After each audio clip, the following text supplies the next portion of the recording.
पंढरपूरमधून मोठी breaking news.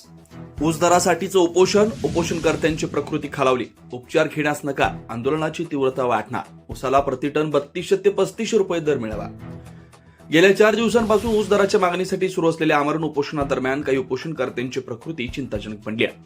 Solapur जिल्ह्यातील पंढरपूर आणि कोल्हापूर विभागातील विविध ठिकाणी शेतकरी संघटनांनी, साखर कारखान्यांनी रास्तानी किफायतशीर किंमत जाहीर केल्याशिवाय गाळप हंगाम सुरू करू नये या मागणीसाठी आंदोलन सुरू केलं. पश्चिम महाराष्ट्र आणि सोलापूर उपोषण कालावधी 5वा दिवस. मागणी: ऊसाला प्रतिटन 3200 ते 3500 रुपये दर मिळावा. केंद्र सरकारनं 2025-26 हंगामासाठी 355 रुपये प्रति क्विंटल 10.25% रिकव्हरीसाठी एफआरपी निश्चित केली असली तरी स्थानिक कारखानदार कमी दर देत असल्याचा शेतकऱ्यांचा आरोप आहे.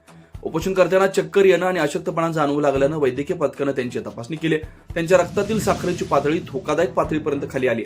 डॉक्टरांनी त्यांना तातडीनं ग्लुकोज देण्याची शिफारस केली, परंतु अनेक उपोषणकर्त्यांनी उपचार घेण्यास नकार दिला. काही ठिकाणी जसं की पंढरपूर जवळ स्वाभिमानी शेतकरी संघटनेच्या कार्यकर्त्यांनी आंदोलन तीव्र केलं. या आंदोलनाला विविध शेतकरी संघटना, राजकीय पक्ष आणि स्थानिक नागरिकांकडून मोठा पाठिंबा मिळतोय. अनेक ठिकाणी वाहतूक विस्कळीत झाली.